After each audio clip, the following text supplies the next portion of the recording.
Welcome to the February 26th edition of the Urban League Jobs Network Digital Career Success Series, brought to you by the National Urban League. I'm your host, Kenneth L. Johnson, president of the Harlem, New York-based diversity recruitment firm, East Coast Executives. If this is your first time joining us, welcome.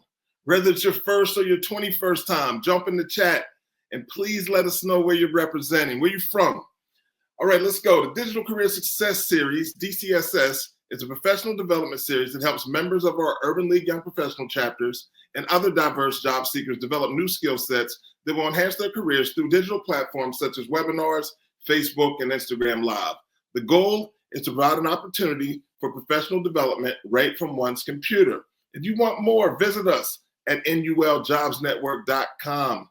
All right, I see Virginia, Kentucky, of course, New York is in the building. Ohio, listen, we're out there for the conference in Cleveland this summer. Please lock in with us. Philly, I see you. South Philly, actually. Okay. All right, let's look. Today's DCSS, Innovate and Elevate, Upskilling in the Modern Workplace, features the amazing Steph Ricks. Let's innovate and elevate. Steph, what's good? Hi. Hey, everyone. Man, I'm so excited to have you here today. I think this is going to be an amazing conversation. I'm excited. It's going to be a good time. What you mean you think? You know what we're going to do? I know it is. I know it is.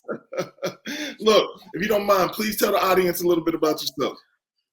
Yes. So as you said, I'm Steph Ricks. Of course, my name is Stephanie, but I feel like Steph just sounds a little bit calmer. So yeah. Steph Ricks. I've been in the workforce development space for a little over 15 years. At the highest level, work that focuses around driving partnerships that connect education and employment at a global level.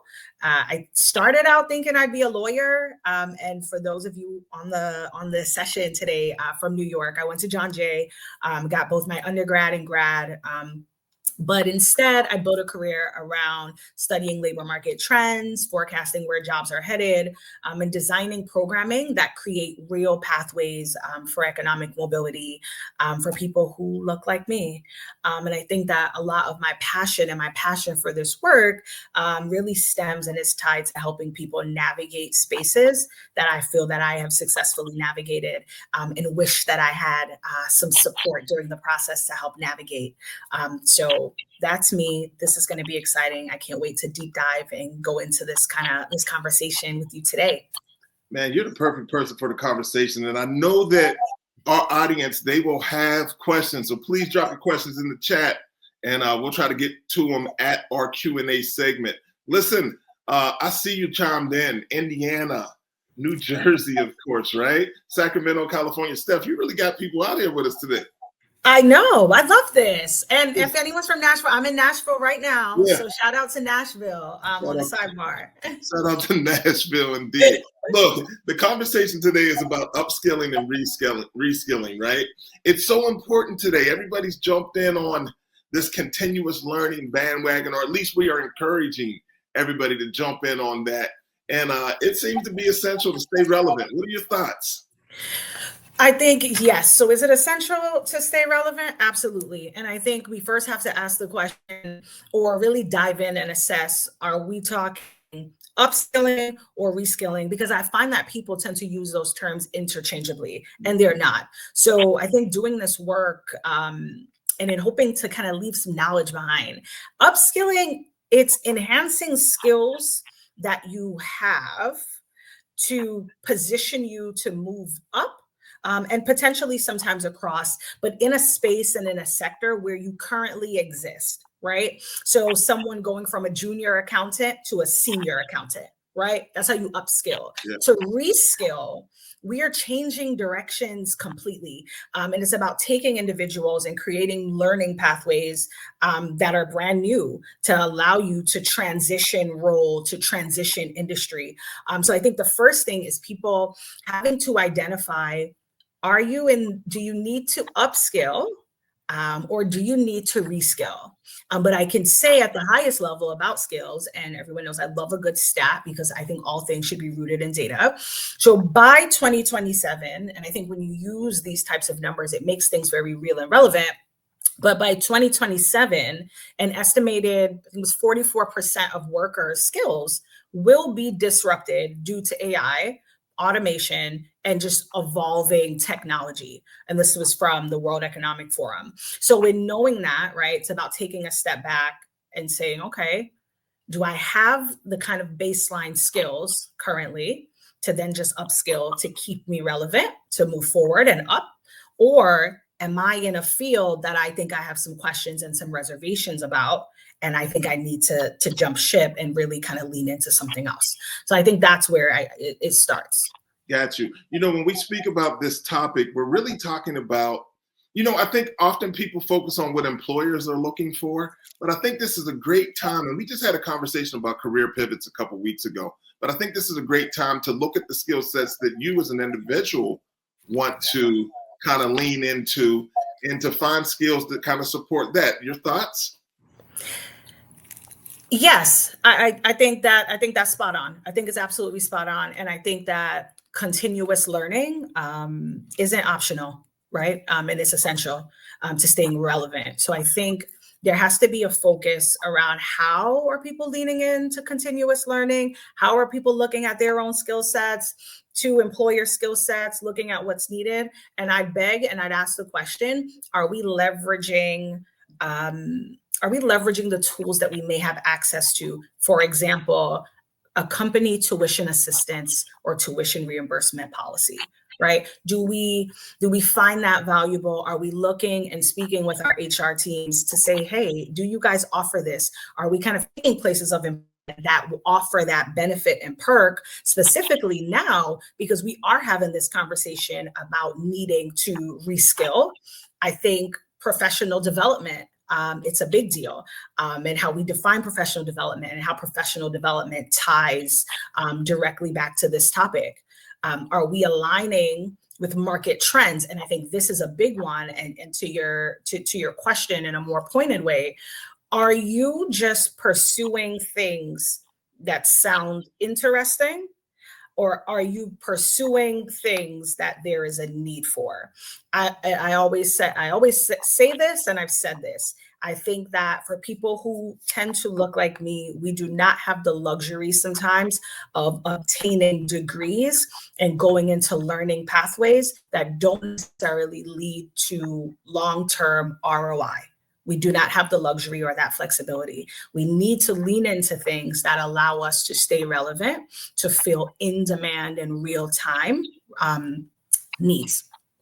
So Steph, tech advancements are reshaping roles. I was looking at that bullet there, and what are you seeing? Like, where do people need to kind of have their eyes on just to stay relevant in that space with all the advancements? It seems like there's so much out here that it's coming at us so fast. Where do people need to keep focused on?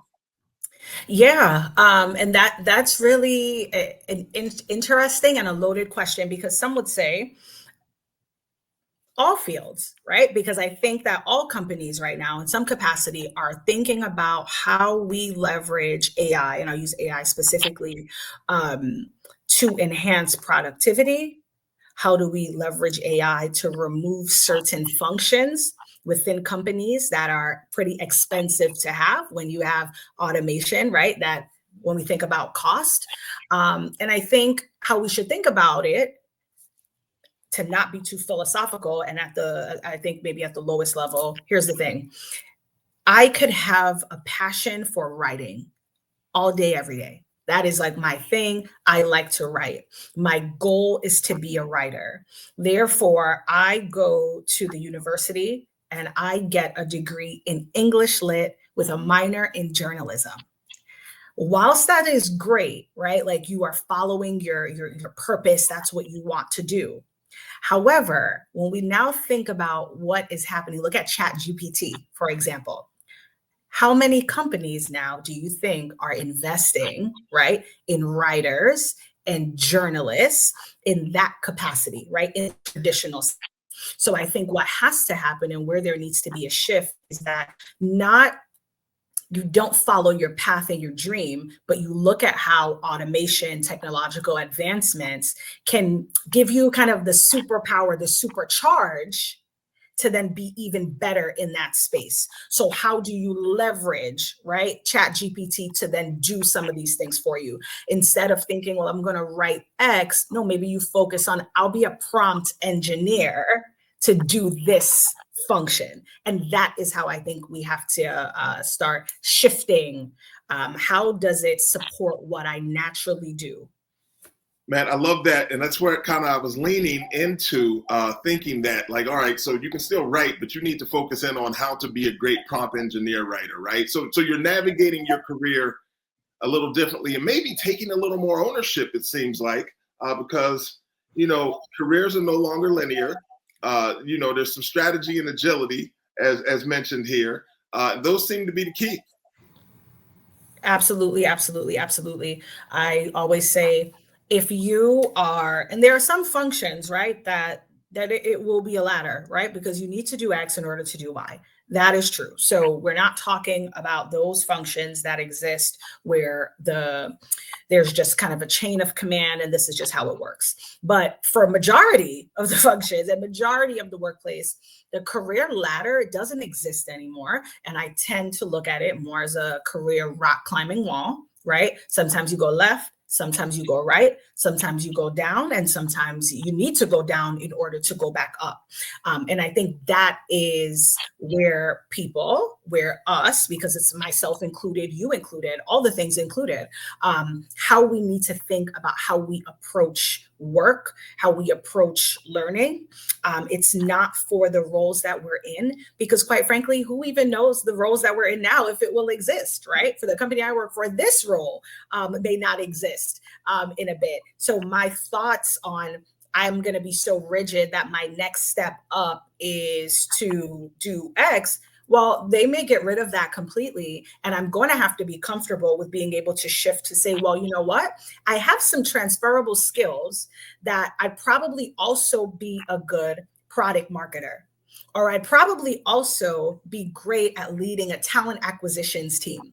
Those two things were not in my scope, right? Essentially. But if I needed to think about where I excel now and where I could pivot, right, throughout my career, that's how I would think about that. All right. You know what? You had me with the rock climbing analogy. I have to ask, do you rock climb? Is this what, like, that was too seamless? No, so I do have a son.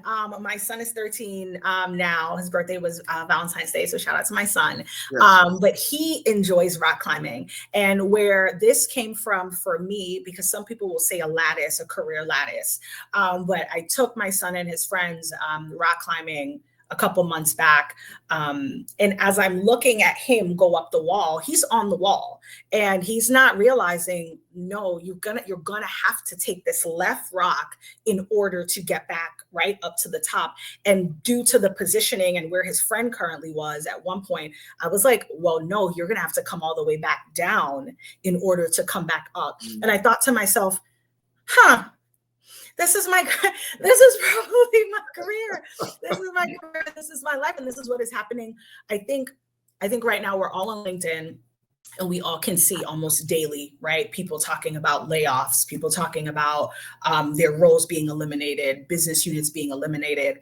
And now starting over, people who've spent years in careers, in pathways that unfortunately no longer exist. And sadly, the skills are not transferable. So we have to start creating a sense of normalcy that, yes, sometimes that step back, this is the step back to propel you back up top, because where you currently were, you were not going to be successful there. Yeah, let's talk about that, because that seems to involve some networking.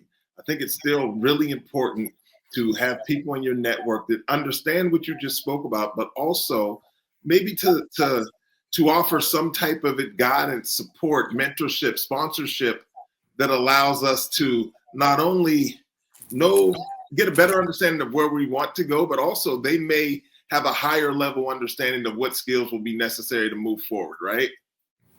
I love that you said that, and I wrote down sponsorship because I want to tie this into that. So first stat, because I love things that are rooted in statistics. So if we know that 65% of jobs today won't exist in their current form in 2030, it's 2025. So I'll tell you the title doesn't matter, the levels don't matter, the skills don't matter. In that sense, it matters about the skill progression. But networking, I'm telling everyone, that is the currency. It is. And a lot of people, unfortunately, don't know how to do it. And they take networking and mentorship as the same, and they make it interchangeable, but it is not. So I will say this, there are 3 levels that you should have in your network. There are people who are below you, so people that you may have advised, or people who, just if you were to like rank them, they are below you, right? Those are the people that will advocate for you. They advocate up, advocate to leadership, advocate for you. The people that are next to you, so your colleagues, your peers, so on the same line, those are the people that will recommend you, right? They're going to recommend you for a role, recommend you for an opportunity. The people that are above you, those are the individuals that will hire you or sponsor you. And those 3 are absolutely important to have if you are thinking strategically about networking. And I tell people that all the time. You have to have someone or a few people in those different buckets across sectors, because quite frankly, 85% of jobs are filled through connections and not applications. You know how close 85 is to 100? So, you know, when I saw this slide in the pre-production phase of this conversation, I was like, I don't know if we want to go into the networking conversation and things of that nature. But then I started thinking how important that is to upskilling and reskilling. It's you can't take that piece out of the puzzle, right? So within that, there's some self-awareness, and also there's a personal branding responsibility, because people know you as the one thing that you've been doing for years. How do you transition into being known possibly for something else? yeah, that is a big one.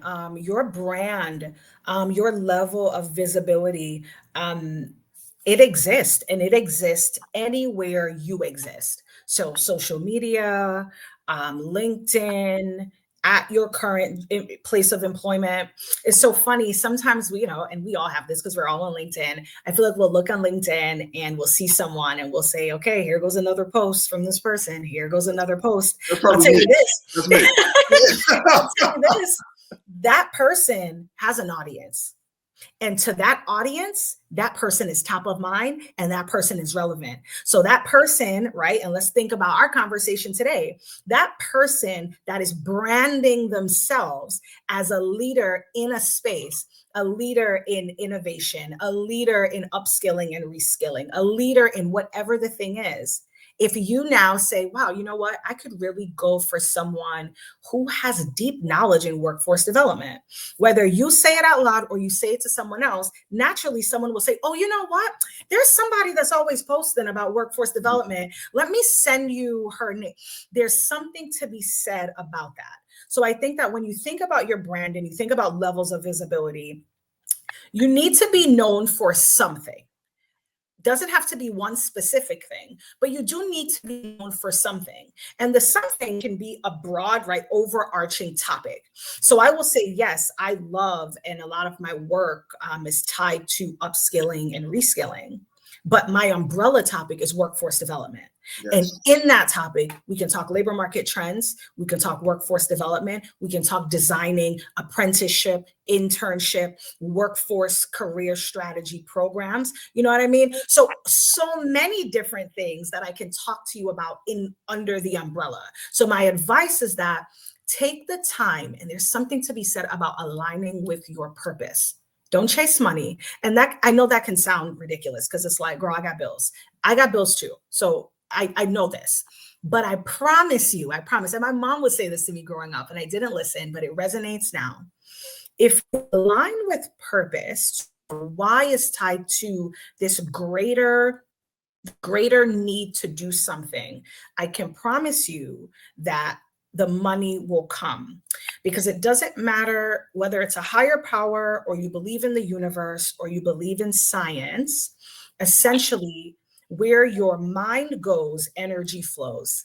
So what you put out there, what you share, what you say, what you do, the universe will conspire to bring that to you. So you get centered on your why, your purpose, what it is you do, what is your brand, who are you? Don't tell me who you are by your job and your title. Tell me who you are as a person. I can tell you, it sounds like some of the things that I share that I do, it's work related. No, I believe in economic mobility for people who look like me. My parents are immigrants and came to this country with nothing and put me in a position so that I could be successful. So to give back in this capacity, this is a lived experience, but this lived experience allowed me now so that when I can exist in certain spaces and I can navigate it unlike others. So that's what people need to start doing from that kind of brand visibility perspective. Indeed, indeed. Shout out to your parents. They did a great job. And shout out to mom for that advice. I can appreciate that. Listen, it's the Urban League Jobs Network Digital Career Success Series. We're here today with Steph Ricks. Please know that you can find this and all of the other Digital Career Success Series live, well, recorded live on the Urban League Jobs Network YouTube channel. So check us out there if you're wondering. All right, Steph, look, 2025, code switching is a real thing. But you must stay authentic and adaptable, and they have to coexist together. Talk to me. That's a good one, because there's so many ways that you can take that. Code switching is hard, and code switching is a lot. And you need to be authentic for yourself, right? Because you don't want to burn out. But I think that code switching is often looked at as a negative thing. But let's be real, we all do it, and we all have to do it. And I think it's about adapting, maybe more so to different environments. But the challenge, right, is I think doing it without, losing your identity. So it's hard, right? It's hard to kind of give that level of advice, because I think to code switch and to guide someone to code switch, you really have to meet someone where they are and bring them up to kind of where you need them to be or where they need to be to exist in that space. So the code switching is going to look very different for a lot of people. But I think we all code switch in a way sometimes that we don't even realize we're code switching, but it doesn't seem, right? Like it's not exhausting me. So I will tell you, I am Guyanese, right? So I grew up in a Guyanese household. So that comes, right, with a lived experience, a way that I talk, a way that I sometimes sound, a way that I will sometimes pronounce words. Certain phrases will mean one thing in my culture and it won't, right, in another. Something that I do is I tend to suck my teeth a lot, right? So naturally I will, and that can be, right, to us very normal and to some probably a little disrespectful, right? There's that. But I'm also originally from New York. So that brings a level of edge to me and a level of directness that then also tends to come with that. But then now I live in Maryland. So the environment is very unlike, right? Both of those environments, right? And both of those spaces that I had to navigate in growing up. So I think sometimes we tend to think code switching as this complete drop or shell. You have to be the shell version of yourself to kind of show up and exist in a space without realizing it's more about integrating the things in those buckets. So whatever your code bucket is that's meaningful to you, that you want to keep, and then you intertwine that with kind of how you need to show up in the space. And I would even say, in more layman's terms, if you're someone who likes to curse, it is what you do, that is just who you are, that's fine. When you go to your grandmother's house, I bet you don't. No one's telling you not to do. So that is a version of you code switching, but it is for what? The respect and the betterment, right, of the space. So you know what? Yeah. So what's interesting? So let's find our way, because we're talking about corporate culture here, right? But let's kind of find our way into a skills conversation, because corporate culture is shifting, where there was a time when people didn't necessarily want to let their employers know that they were seeking to or currently acquiring a new skill set that may not be directly related to the position that they're in. But now it appears that that's encouraged and welcomed because they're bringing those skills into the workplace. So as we talk about corporate culture shifting, tell us about some of the unspoken rules that may still exist or some that don't no longer exist as it relates to skills. Yeah, so that is I think that's a major one. To your point, I mean, back in the day, I mean, could you imagine? People were nervous to even say they were in school because they thought, you know, it would create levels of fear. And I will tell you now, it is the complete opposite, because companies right now are in a space where I can tell you this, and this is true, they don't even know where they're going. They too are trying to figure it out. That's why even that concept of a ladder, it is no longer in existence because they themselves don't know. So you being someone not investing in yourself, not talking. So we talk code switching because it's under this umbrella. We talk code switching and people think it's this hit to who they are as a person. Forget that. What about the code switching of someone who is a lifelong learner and versus you, who you may not be investing in yourself? The person who is perceived as the lifelong learner in that organization is now the one that they're going to look to for promotional opportunities that's next up. And that person is deemed as someone who is of value, right? As opposed to you. So I think sometimes people tend to over index on the look, the how you sound versus the no, what do you bring? What is inside? So forget the outside now, because I think we are, as a people, we are moving past that. But now that we now show up and we can have this seat at the table, well, what do you now bring to the table? And I think that is the piece that it's a sticky conversation to have with some people.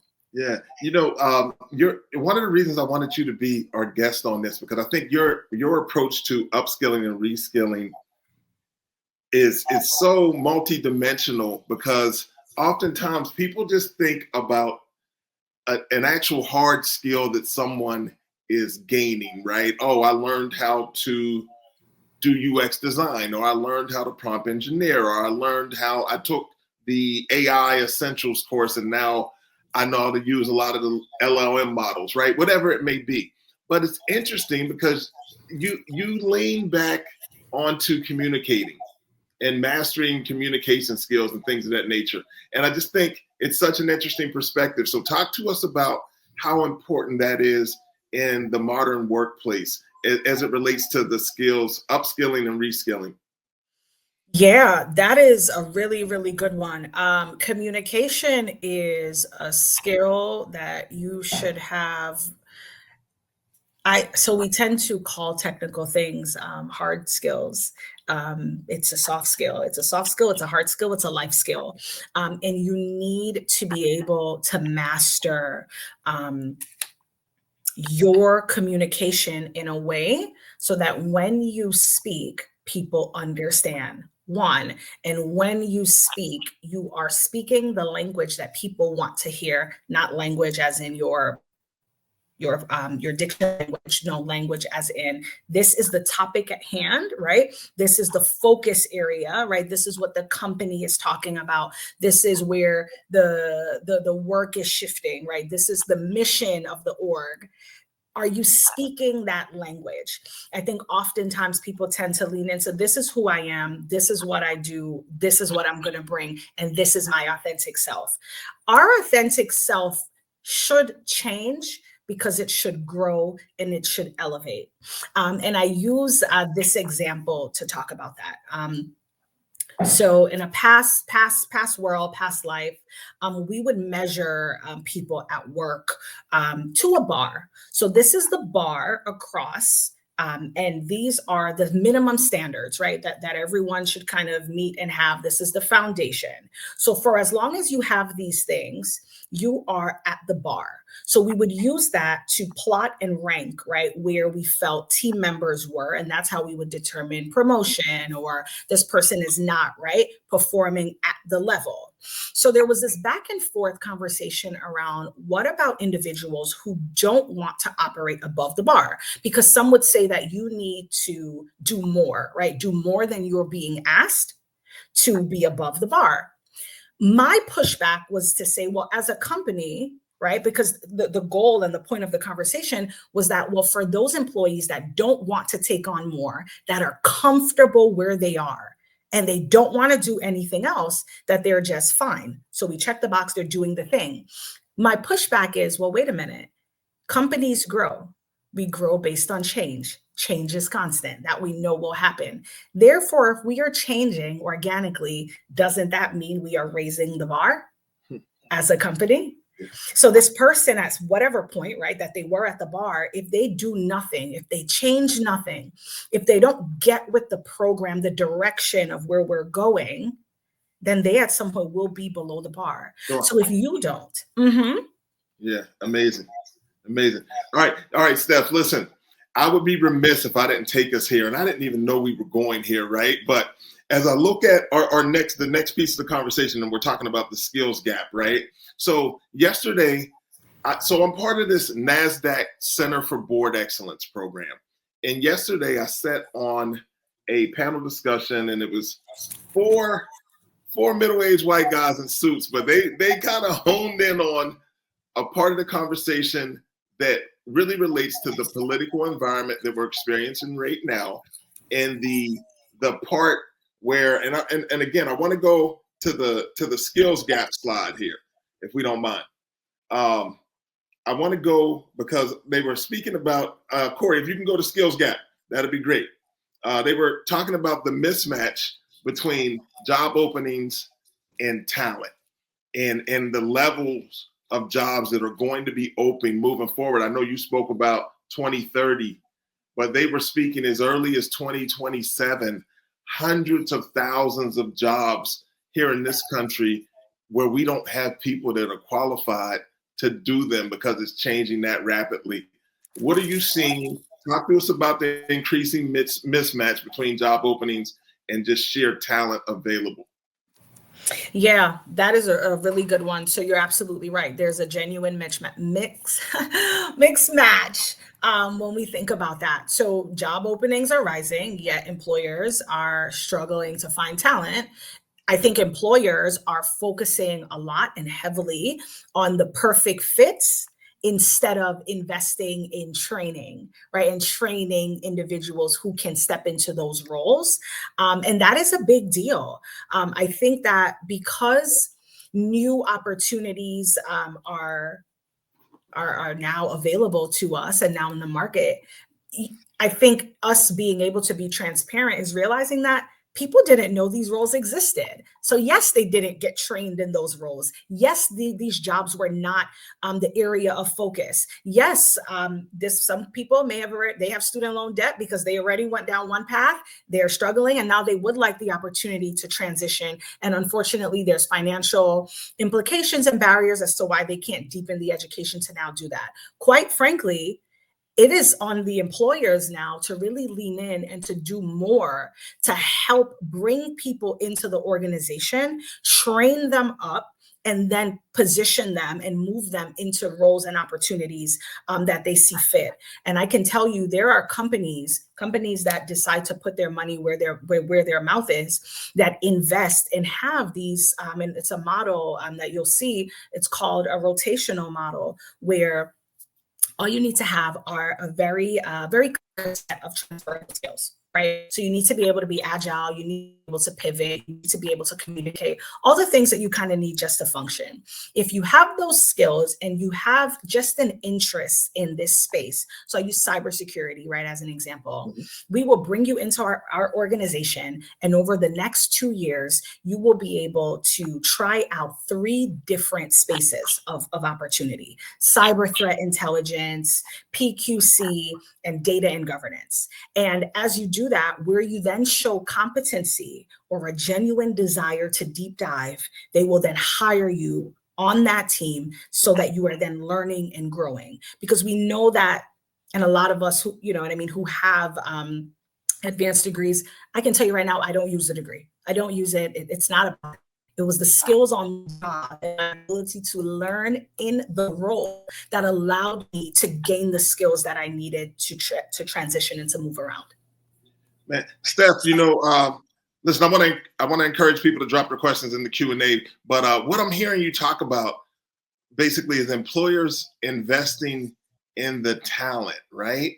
And so in the scenario that you just presented, how does one go about raising their hand to be considered for those types of opportunities? Like, hey, listen, give me a chance over here. I think I can do this. Yeah. Oh my gosh. So that is an easy one. And it's so funny. A lot of people, I don't know why we have this thought and this mentality that, listen, I don't get paid, so I'm not going to do this thing. Sometimes we have to take on stretch assignments at work because it goes back to a point that you referenced around brand and visibility. If no one sees you, no one's thinking about you. People tend to recall whatever is top of mind, right, for them. So I think you as the person, because it comes back to you. So we can't depend, right, on our employer to tell us what they need and to tell us where we should focus. It is about us. So that's self-awareness. So you have to be someone that says, you know what? I want to try something different. This is why. This is what I think I can bring to that. And maybe I don't know if it's going to be a forever space for me, employer, but I'd love to spend some time over there. Sure. Is it possible that I can spend 80% of my time on the work that I was hired to do, but the other 20% leaning into that team? Yeah. If you are someone who's performing already in your role, your company, because it is cheaper, right, to have pathways of internal mobility, so to promote within than to hire externally, right? And we know when it comes to cost of attrition and retention and all the things. So employers would love that. But sadly, not enough employees take that stance of wanting to do more, wanting to raise their hand. Granted, not everyone may have that opportunity and that ability. Not everyone may have that time, right? So that is also to be true, but you do have to advocate for yourself so that you are seen as somebody that wants to take on more. I can tell you if there's a riff and they're going to let people go, they're not letting go of the person that is like, no, that person's going to step in and do the thing. We're going to keep that person. I can promise you that right now. But the one that's like, no, I don't do that. So I want you to switch hats, right? So we've been pretty candidate centric or employee centric. I want you to put the hat on, and it's probably the hat that you wear daily. But let's talk about the employer's mindset. So when we're talking about certifications, boot camps, credentials, all of that, right? Just in reshaping the hiring model in general. What are they thinking about? What's the mindset of the employer? So the mindset of the employer is this. So, and these stats are true. So it's about, at this point, it's maybe 75% of higher ed institutions say that they are preparing, right? Like talent for the workforce. Like they are doing it. If you go to this institution, when you graduate, you are ready for the workforce. And then about 80% of employers are like, yeah, these universities are not preparing individuals to step into these roles. So complete, right? Like misalignment. So what we're seeing from employers is that there is this shift around the degree not being essential as much in certain areas, especially high need areas. And now that we see way more boot camps, apprenticeship programs, apprenticeship models, and no hit, right, to universities. So to level set there, here's the reality. In order for them to have curriculum approved, because they are teaching, it sometimes takes years for approval. The industry changes sometimes overnight, sometimes, you know what I mean, in months. So here's this university that finally got approved because they're teaching Python. And then the industry comes along and say, yeah, we're not doing this anymore. We're going to a different one. It took them 2 years for that. So it is a reason, right? And unfortunately by design, why there is this kind of misalignment. But I think that employers are realizing that. So they are not only looking to boot camps and apprenticeship models as the solve, but they are investing and sponsoring programs that exist, right? Like you look at Perscolis, you look at Genesis Works, you look at Europe, the Goodwill, the National, like all of these orgs, right, that can provide the training in real time and can say that when you're done, you can step into this opportunity because you will show the following competencies. And that is where employers are definitely leaning to now. No, what I appreciate you speaking about those employer partnerships, because, even with the National Urban League, a lot of the affiliates have employer partnerships that would allow them to connect candidates and companies, but it's based on the foundation of upskilling. So I can appreciate you mentioning that. Yep, absolutely. All right, absolutely. So look, I want to talk about the soft skills section about what am I looking at? Technical skills and how critical they've become. I know we were speaking about, soft skills and technical skills. And before we go into Q&A, I think we need to recover that again, just to kind of hone in and drill down a little more on what you're speaking about. Yeah.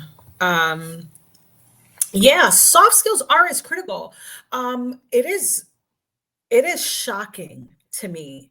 And first, you have to categorize the soft skills versus the hard skills. The hard skills are the technical skills, right? The skills that we expect someone to teach you, right? Like, unless you're self-taught, a coder, no, like that's not. We are talking soft skills. So empathy, understanding, communication, time management. These are things that, again, and I do hate that we use the word soft skills, but these are life skills. These are the skills that make you a good citizen. It makes you a good friend. It makes you a good partner. It makes you a good person. And what we're seeing is that sometimes these skills, some of those skills are lacking. And employers are saying, well, if you can't just... And it's such a touchy thing because we're now talking about skills around respect, skills that tell us that when you come into our organization, you are someone that can support and add value to the culture that we've created here and not take away from it. Skills that say, hey, this is what we're doing. This is the time that we do it. Here is when it needs to be done. And you don't know how to say, yeah, unfortunately, I won't be able to get it done because of X, Y, and Z. You just don't do it. And you just hope for, like, that's just not how life works, right? And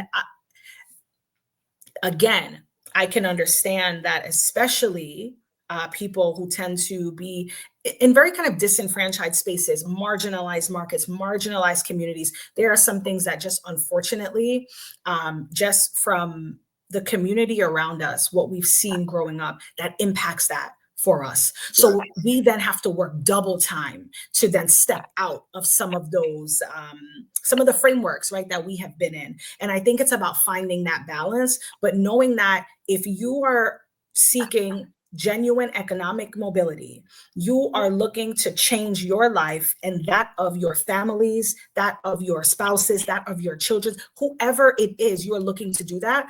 Well, we're going to have to dig a little bit deeper, and we're going to have to raise that up a bit so that we can show up in these spaces. You know what, Steph, before we go into Q&A, I want to go back to the code switching slide, because Liz had a question about the abbreviation for EQ. And, if you just want to go into that real quick, you have EQ as a cultural fluency. So just talk about emotional intelligence and kind of take us there.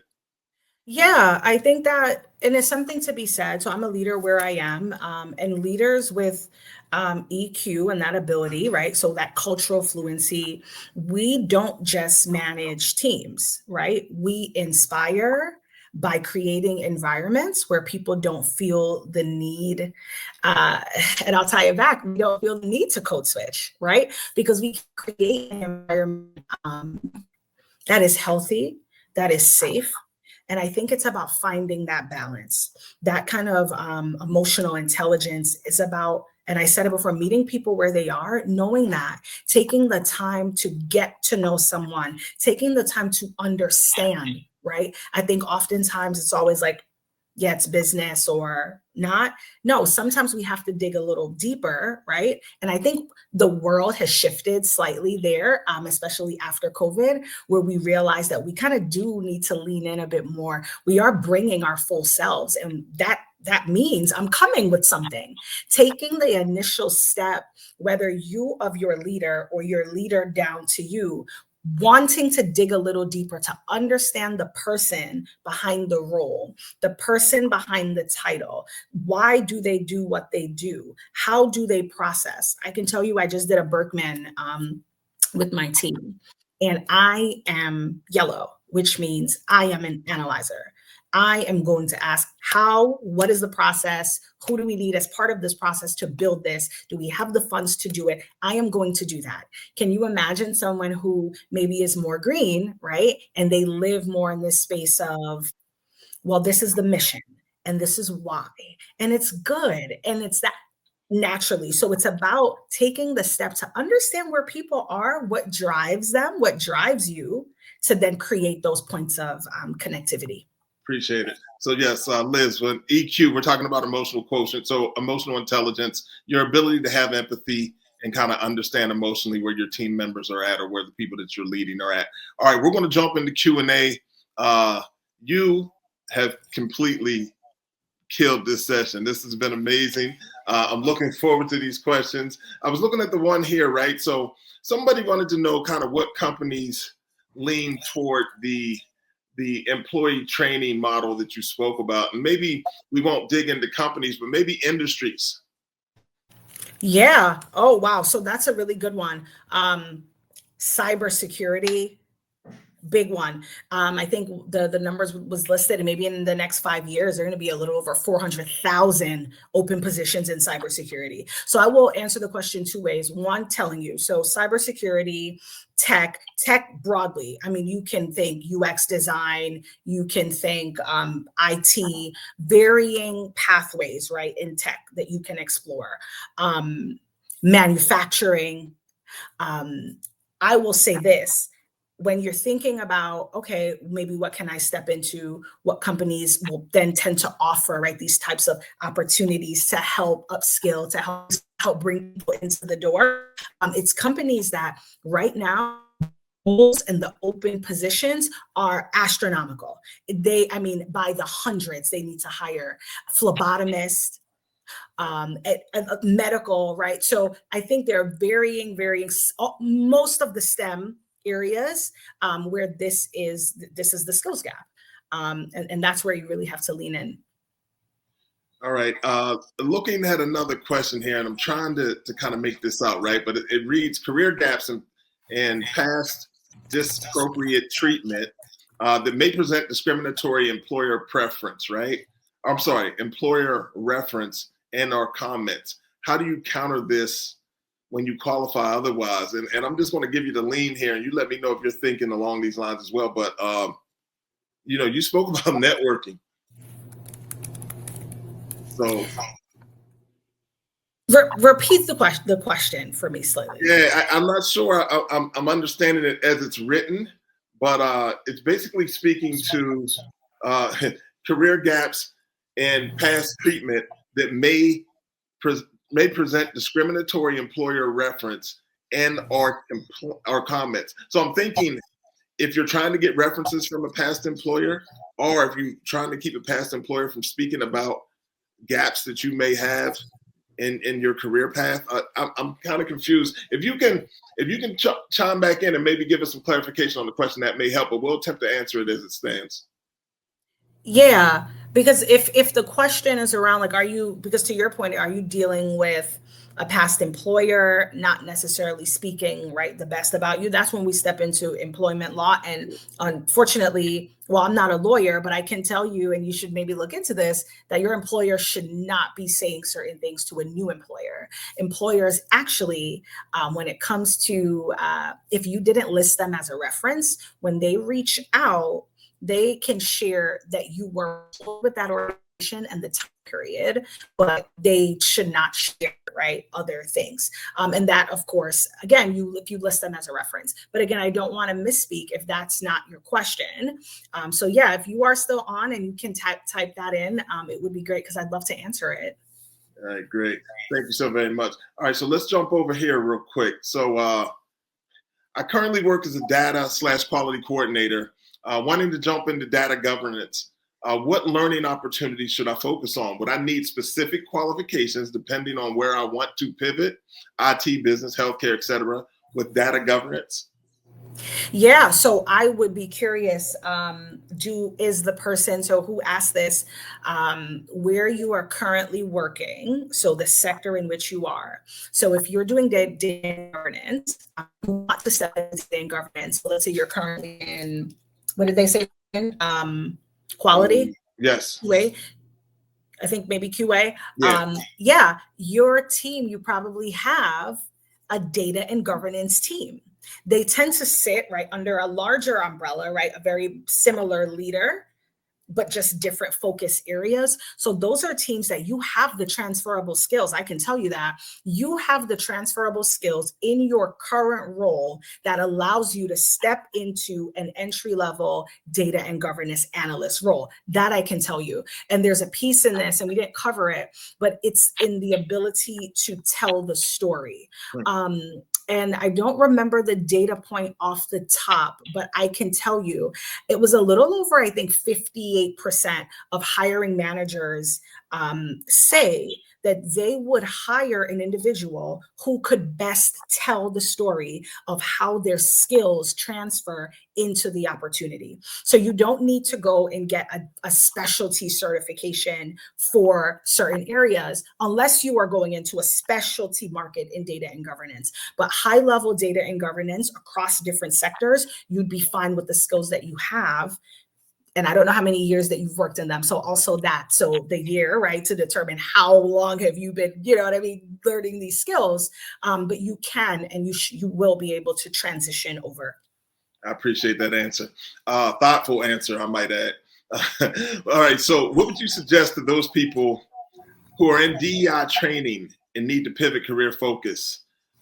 Let's see, often what we discuss is soft skills. How can that be transferred into a different space? Does it need to be transferred into a different space?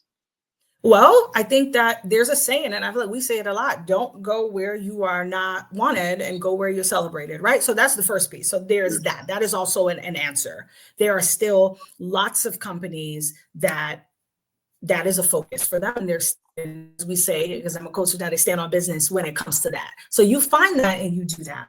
But if we're talking, right, because here we are talking transferable skills, well, what are you able to do under that area of focus that when you think about it, it sounds a little similar to some other things? A lot of people, a lot of friends that I have in that space of DE&I, and they're looking to pivot, a natural space and a natural fit for them is corporate social responsibility. That, and there are lots of roles, philanthropy, the skills in which you have, the way in which you are able to focus, to pivot, the level of empathy that is there, right, in that specific role, in those roles, right, you are able to then transition into those opportunities as well. Yeah. I have this question here, and I when I saw it, I started laughing because I can probably think of some terms. Is there another term for code switching? Is there another term for code switching? I call it code meshing. If you want to reframe it, yeah. I think you can think of some, but we need to be politically correct here, but listen, if the terminology, although important to allow people to understand, probably doesn't mean as much as knowing what that is and kind of how that feels and where that's appropriate, right? So, I would share that, the code switching part, as Steph had mentioned, at some level, we all do it just culturally, right? However, the key is to really present yourself as authentic as possible in the spaces that you're existing in, especially as it relates to the work you're doing and how effective you are in it. So that would probably kind of be where I hone in. Anything you want to add, Steph? Yeah, and I think some of us, we get exhausted, right, with the concept of code switching. We find it oppressive and all the things, but the thing is, we need to do it, and I think we need to do it for many different reasons. We need to do it because we owe it to one another to do it. And the reason that we have to code switch, or that we tend to feel that we have to code switch, just like you mentioned, the round table where you were, what was missing from that table? Yeah. The thing is, we need to switch enough, some of us do, to get a seat at that table, to then inform, right, and share the knowledge, so that we create a space where then we don't maybe have to as much, but we can't all be tired and not want to. We kind of, some of us, we have to lean in because it's our job to create those spaces. I definitely appreciate you, and you definitely leaned in with us today. I'd like to give you an opportunity real quick. If you have any closing remarks that you'd like to share with the audience, this is the time. Oh my gosh, yes. So thank you so much for this, getting to be a part of this conversation. I absolutely appreciated the opportunity. And for anyone listening, if you'd like to stay connected, one, follow me on LinkedIn, of course, it's Steph Ricks. But then also I will be sharing over the next couple of weeks. Listen, stay tuned, because myself and two of my co-founders, we are launching an organization, a consulting firm called Colorfully Corporate. And our mission is to unlock resources and provide access to a supportive community, and offer tailored tools to help individuals who look like me and an ally essentially navigate and thrive. And then if you're interested in more personalized one-to-one, I am launching a consulting firm called Market You Career Consulting. And it will be a firm for individuals at different points in their career, and aspiring entrepreneurs that want to turn their goals into reality. So whether you're pivoting, or whether you're looking to level up, or you want to just start fresh, this will be a space where you gain the clarity and the confidence and the tools that will allow you to find success. So. Steph Ricks staying busy out here. I got to introduce you. If you don't know him, if you don't know Zach Nunn, he's a former DCSS guest from Living Corporate. I think you guys need to meet, so I'm going to make the introduction.